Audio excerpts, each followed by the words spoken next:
नमस्कार। नमस्कार।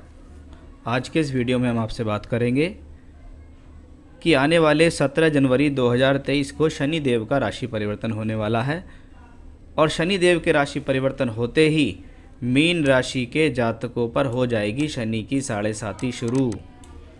और साढ़े साती का मतलब होता है कि जब आपकी जन्म राशि, आपके बोलते नाम की राशि मीन है या आपकी कुंडली के अंदर चंद्रमा 12 नंबर में बैठा हुआ है, तो यह वीडियो आपके लिए है। और आपकी राशि से अगर 12वें घर में शनि आएंगे और 2.5 वर्ष तक ये शनि इसी राशि में रहेंगे, यानी 2.5 वर्ष का मतलब है, इसको हम कहेंगे साढ़े साती का पहला चरण आपके ऊपर प्रारंभ होने वाला है। कब से प्रारंभ होगा? 17 जनवरी 2023 से आपके जीवन में ये प्रारंभ हो जाएगा, क्योंकि शनि का परिवर्तन मकर राशि में अब तक चल रहे थे और अब आ जाएंगे वो कुंभ में। कुंभ में आने के बाद आपके चंद्रमा यानी आपके मन, गोचर कहाँ से देखते हैं? चंद्रमा से। आपकी मानसिकता से, आपके मन से, आपके विचारों से, आपके सोचने समझने की शक्ति से 12वें घर के अंदर शनि का गोचर होगा। अब इसको यहाँ समझना बहुत ज़्यादा ज़रूरी है। देखिए, आपकी राशि मीन है।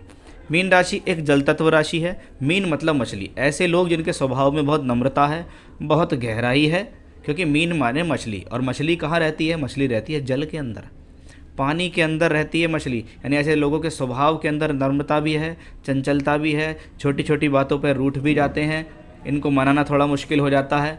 भावनात्मक हैं, हर किसी को देने की प्रवृत्ति रखते हैं ऐसे लोग। तो अब ऐसे लोग जिनके मन के अंदर कुछ ना कुछ चंचलता या सद्भाव रहता हो, दूसरे के प्रति हमेशा करने की स्थिति रहती हो, यानी ऐसे लोगों का मन जो कोमल होता है, मन चंचल होता है, ऐसे लोगों का, बड़े दयावान ऐसे लोग देखे जाते हैं। अब आपकी राशि से 12वें घर में एक अशुभ ग्रह का गोचर आया। अब 12वां घर होता क्या है?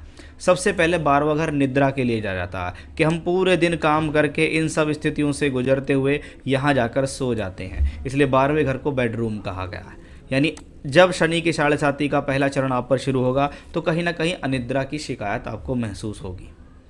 इस स्थिति के कारण आपको पूर्ण नींद ना आना, नींद अच्छी ना होना, नींद के अंदर किसी न किसी प्रकार का डिस्टरबेंस होना, मन के अंदर गलत ख्याल आना, दुस्वप्न आना, खराब विचार आना, खराब सपने आना भी ऐसी स्थितियों में देखा जाता है, क्योंकि शनि को कर्म कारक ही नहीं, शनि को स्वभाव में अशुभ भी कहा गया है। तो सबसे पहली स्थिति यहाँ से है कि आपको अपने इस साढ़े साती के प्रथम चरण शुरू होते ही अपनी मानसिकता को मजबूत करके रखना है, अपने मन को मजबूत करना है। आप भ्रमित ना हो, आपके अंदर नकारात्मक विचार ना आए, आप परेशान ना हो, आप चिंतित ना हो, आप क्रोधित ना हो, आप जल्दबाज ना हो, उसका आपको ध्यान रखना होगा। आप ऐसे लोगों को, सबसे पहले मैं कहता हूँ कि ऐसे लोगों को मेडिटेशन करनी शुरू कर देनी चाहिए, क्योंकि चंद्रमा से 12वां शनि ये प्रॉब्लम देता। अब 12वां घर खर्च का है। खर्च स्थान पर कौन गया? कर्म कारक शनि गया। यानी अब एफर्ट्स पहले के मुकाबले ज़्यादा करने पड़ेंगे, क्योंकि शनि कर्म कारक होते हुए राशि से 12वें घर में जाएंगे। यानी अब अधिक कर्म होगा, अब अधिक मेहनत होगी, अब ज़्यादा कर्म करना पड़ेगा। और ज़्यादा कर्म करते हुए, अपने आप को ज़्यादा खर्च करते हुए रिजल्ट भी पूरा नहीं मिलता है। ऐसी स्थितियों में ये भी देखा गया है। इसीलिए साढ़े साती फेमस है, इसीलिए शनि की ढैया फेमस है, कि किसी अन्य ग्रहों से साढ़े साती ढैया नहीं होती, शनि से ही होती है। क्योंकि शनि हमारे कर्म कारक हैं, हमारे व्यापार करते हैं, हम नौकरी करते हैं, हम कर्म करते हैं, जीवन में कर्म का लेखा जोखा शनि के पास है। इसलिए चंद्रमा से 12वां शनि आते ही साढ़े साती शुरू। साढ़े साती शुरू मानसिक स्थिति पर सबसे पहला प्रहार होगा, क्योंकि शनि सबसे पहले आपके चंद्र को प्रभावित करते हैं, आपके मन को प्रभावित करते हैं। तो आपको उस चीज़ का ध्यान रखना है। एक आपको हेल्थ का ध्यान रखना है।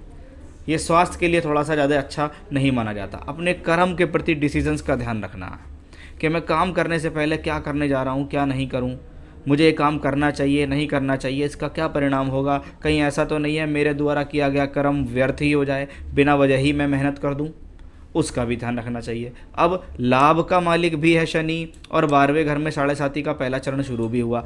अब शनि यहाँ अपनी राशि के भी हैं। तो ऐसी स्थितियों में उन लोगों के फ़ायदा होता है जो एक्सपोर्ट इंपोर्ट का काम करते हैं, टूर ट्रैवलिंग यात्रा का काम करते हैं, दूर स्थान से जुड़कर काम करते हैं, विदेश जाना चाहते हैं, उनके लिए स्थिति अच्छी है कि चंद्रमा से 12वें में कर्म कारक शनि गया अपनी राशि में। यानी कर्म होगा दूर स्थान से जुड़कर, कर्म होगा दूर स्थान पर जाकर यात्राएं करते हुए।